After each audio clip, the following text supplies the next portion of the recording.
All right, so ready to dive into something pretty intense. Always. Okay, good. Picture this. You've got this guy, right? Years spent as, like, the top FBI negotiator. International kidnapping cases. I mean, talk about high stakes. Yeah. The worst kind of pressure. Exactly. But then, tables turn. Gets a call, Oh. the one every parent dreads. We've got your son, $1 million bucks, or he's gone. Just like that. Wow. Throws you right into the deep end, doesn't it? No kidding. And that moment, that feeling, that's where we're starting today. We're going deep on high-stakes negotiation. And what hits you instantly is this guy, the expert, he's facing the ultimate personal crisis. You know, makes you think, do those FBI tactics, the ones that work on, criminals, do they hold up when it's this personal? That's the core of it. Yeah. Pulling from what you shared, especially that book, Never Split the Difference. And it's all about how the FBI handles these insane situations. Right. And you might think, okay, hostage situations, that's pretty niche. But the surprise, these techniques, they're not just for life or death stuff. Yeah, you start to see the patterns everywhere. Everywhere. The author himself, he was skeptical at first, like, how's FBI stuff going to work on regular folks? But then even at Harvard, teaching this, it clicked. These principles, they're universal. It makes you realize negotiation, it's not just logic. It's primal. It's about, like, feeling understood. The FBI, they learned this the hard way. You can't just be rational with someone who's completely unpredictable. So why are you listening today? We want to give you the distilled essence of these techniques. Think of it as a cheat sheet to becoming a better communicator. Absolutely. Doesn't matter if it's work, family, anything. This is about understanding the dynamics, those aha moments, but without all the fluff. And the foundation, surprisingly, is listening. The sources are clear. People crave being understood. It's huge. Right. It's that phrase from the book. Listening is the cheapest yet most effective concession. Think about it. It costs you nothing but attention, but man, the payoff. Yeah, it's like you're saying, I see you, I get you. That's powerful. It's showing empathy. You genuinely care about their side, their experience. It's not just hearing words, it's making them feel understood. And there's research on this. When people feel truly listened to, they actually listen to themselves more. They open up. It's wild, and it's so different from that getting to yes approach, the classic negotiation stuff. The author realized with kidnappers, that just doesn't work. They're not rational. Nope. So he developed this idea of tactical empathy.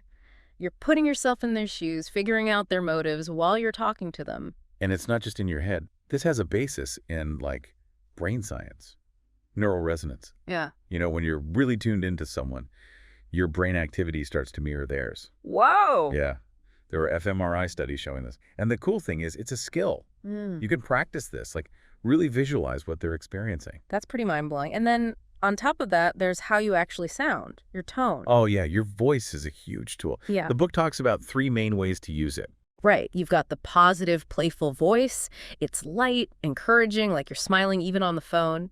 Then there's the late-night FM DJ voice. Calm, reassuring, builds trust. And then, sparingly, you use the direct, assertive voice. But that one, you got to be careful with. It can cause pushback. Like that story in the book, right?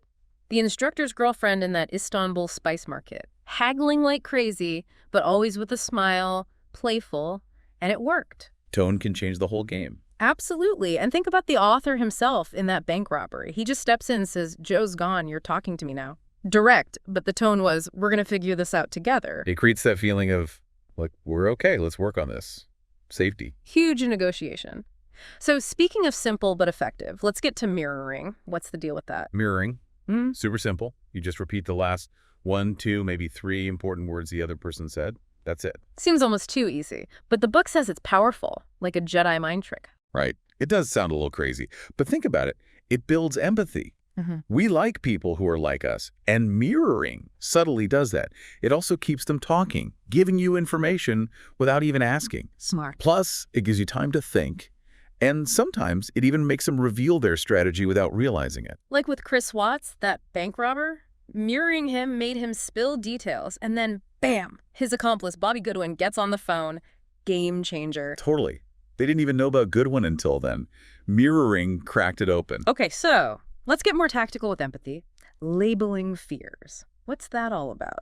Labeling is about calling out the negative emotions. what you sense they might be feeling.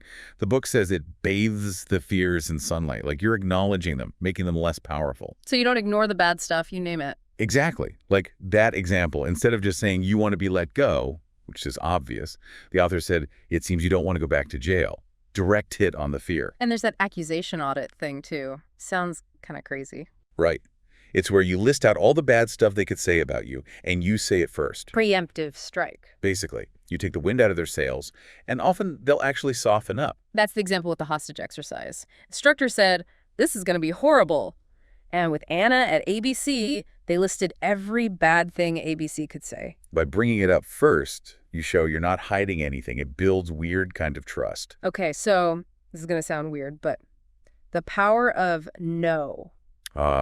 Yes. We're always told yes is good, no is bad. This book flips that. It's like that telemarketer example. Even for a simple question, our instinct is no.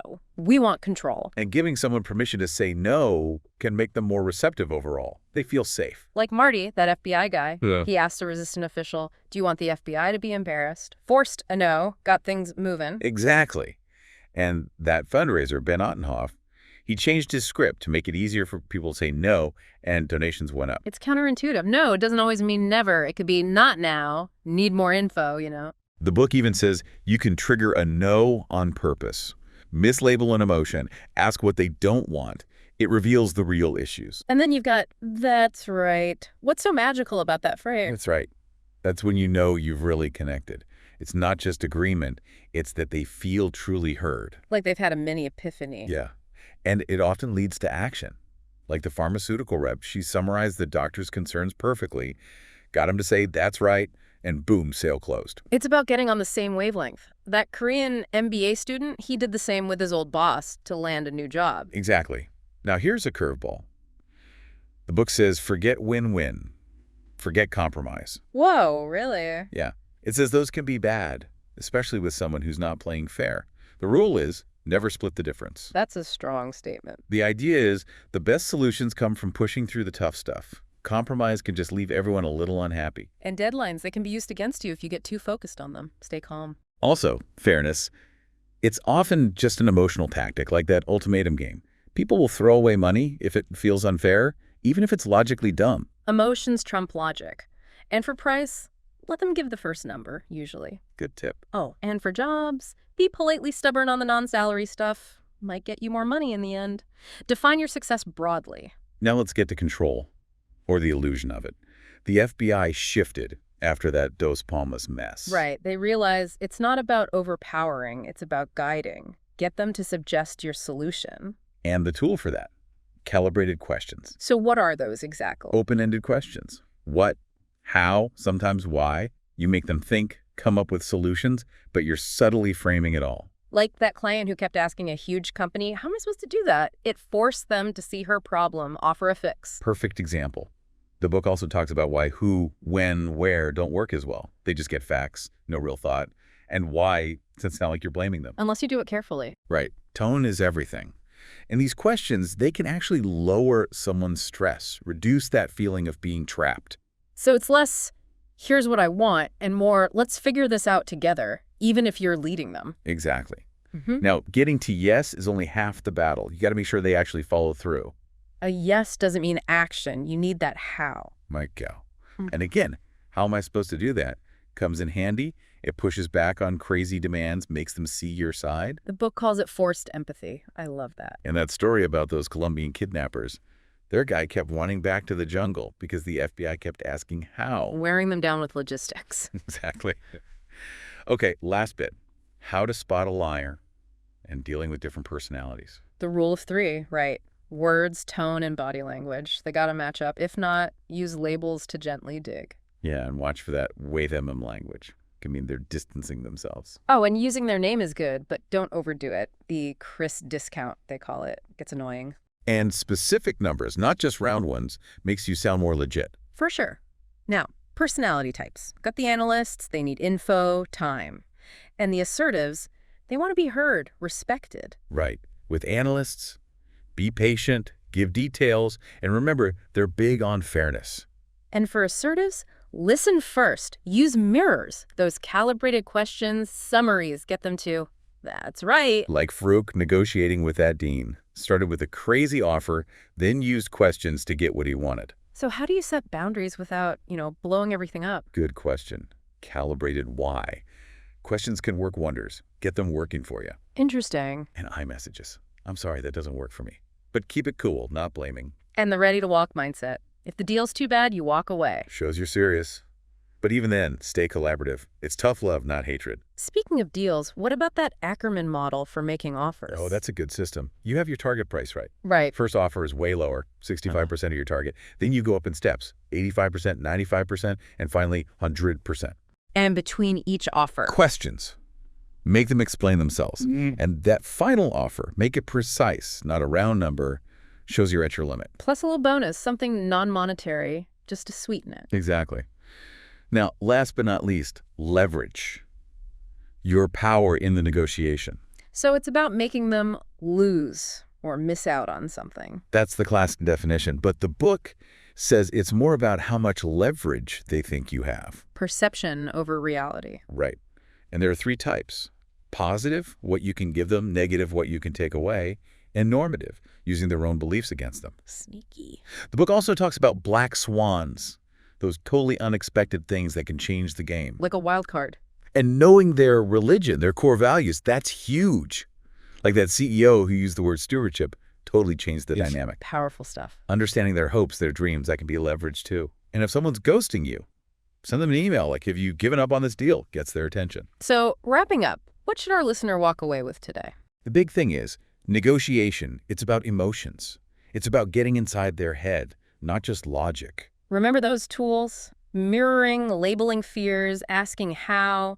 Those are game changers. And never underestimate listening, really listening, and showing empathy. That goes a long way. No is powerful, and getting to that's right, that's when you know you've made a real connection. And finally, something to think about. Don't be afraid of conflict. Every conversation has many conflicts.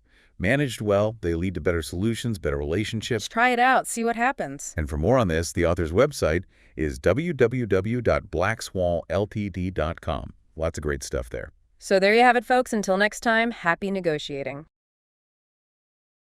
For more videos, don't forget to subscribe and like the videos.